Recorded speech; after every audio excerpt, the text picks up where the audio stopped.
Amin'izao faraparany taona izao mantsy dia maro no ny andry any fahatongavany dadabe Noely izay hanatitra fanomezana indrindraindrindra fa ireo ankizikely no tena niandry an'izay fa tamin'ny tindray mitoraka itindray tsy dadabe Noely no tonga fa ny mpanakanto Dadi Love no tonga izay nizara izay voatsirambiny tanany tamin'ireo rehetra iray fokotany aminy ao Antananarivo renivohitra ao tany amin'ny fokotany Ravitoto moa no niseho ity izay finiavana lehibe izay nataony mpanakanto kalaza Dadi Love ity izay nizara izay voatsirambiny tanany tamin'ireo mpiarabelona tamin'ireo ka ny pitsopitsony mahakasika an'izay no fakafakaina amintsika ka manasantsika rehetra anaraka an'ity video ity hatramin'ny farany aza dino ny milaiky ny video antsika ary tsarovatra trano ny miabone amin'ny chaîne antsika mba afanareo manaraka tsy tahapaka ny video zay lefa nahita isan'andro tsy ampendrela mo isika fa avy hatrany tonga de vavany ndao ary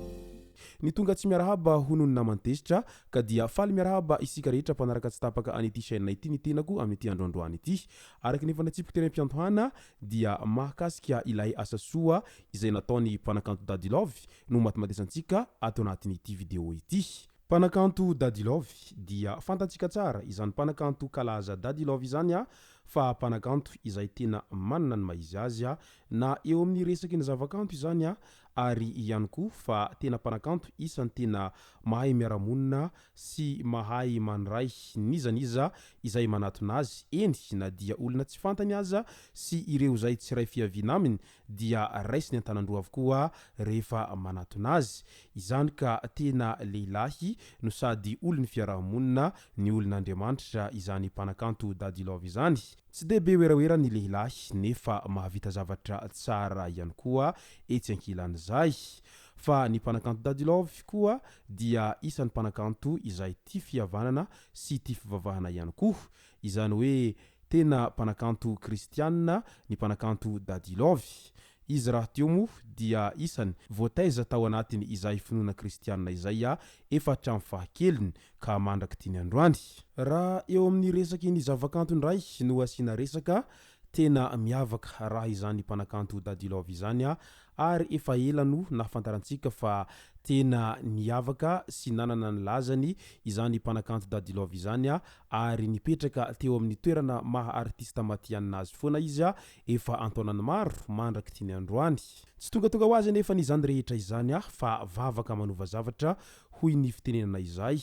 ary no isika mpankafy azy no nahatonga any Dadi Love izay tonga amin'io toerana maha mpanakanto kalaza azy io amin'izao fotoana izao ka noho izay dia tsy ho adino ny Dadi Love velively mihitsy ny fisintsika mpankafy azy indrindraindrindra fa ireo zay mpiaramonina aminy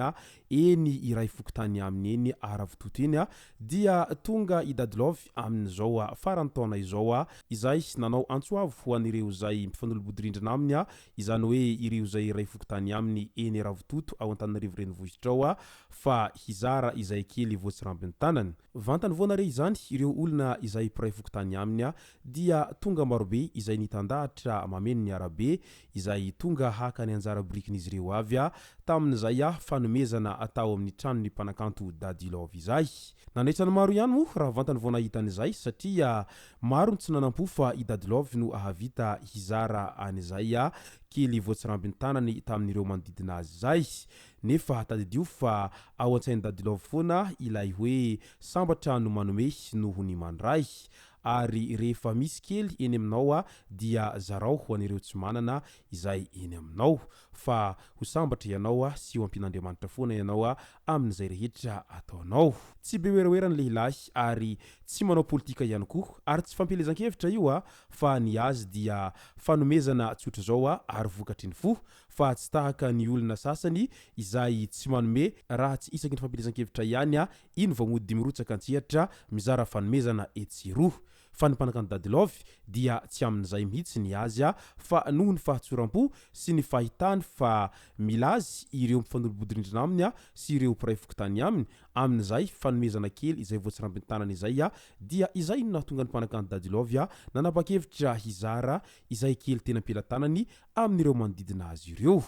Eny na dia kely aza izay no zarainy izay fa ny fomanolotra azy rehefa feny fitiavana dia zava-dehibe foana izay ary tsy député na ben'ny tanàna na ihany koa président de république i mpanakanto Dadilovy fa mpanakanto izay manana ny lazany azo lazaina hoe olon-tsotra ihany zany ny mpanakanto Dadilovy rehefa eny amin'ny fiarahamonina eny fa tsy hoe tehaka isambato na ihany koa tehaka fony vahoaka izay ndeha hifidy azy izay vao manome an'izay voatsirambin'ny tanany izay ka dia maromaro ny tahaka ny mpanakanto Dadilovy amin'izay fahatsoram-po sy ny fanetrentena izay ananan'izay fa raha toa azy daholo ireo rehetra izay mba nahita fahasoavana sy nomen'Andriamanitra anjara biriky eo amin'izay fahiratana teo amin'ny fiainana izay asa angambany dia mety ho afa-pahasahiranana ihany ireo manodidina azy noho izy ireny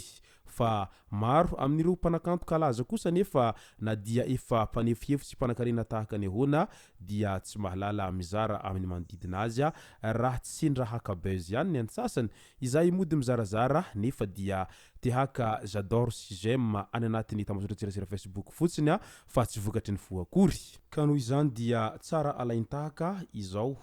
ezaka lehibe ataon'ny mpanakanto Dadilovy izao ary maromaroa ny tahaka azy amin'izay fahatsoram-po sy fanetrentena hanampy ny mpiarabelona izay. Ety ampamaranana dia andao asiantsika resaka kely ny mahakasika ny fasafasy izay nataon'izy sy mpanakanto Lico Kininike tany Tamatavy tamin'iny faraparany herinandro lasa teo iny izay nanaitra ny maro ary nampitolagaga ny rehetra mo raha vantany vao nahita azy ireo tao anatin'izay fasafasy zay satria samy niezaka nitendry ny zava-maneno izy ireo teo ihany koa ny fanandrinana teo amin'ny resaka fandihy izay samy mankalaza anireto mpanakanto roa ireto mo izay resaka fahaizana mandihy izay ary nahitana taratra sahady tao anatin'izay fa tena manantombo kely ny mpanakanto Lico Kininike amin'ny maha mbola zandry azy sy amin'ny maha mbola tena tanora azy nefa na dia eo aza ny taona ny mpanakanto Dadilovy dia niezaka nampiseho an'izay fahaiza manao n'izay ihany ny tenany tao anatin'izay resaka dihy izay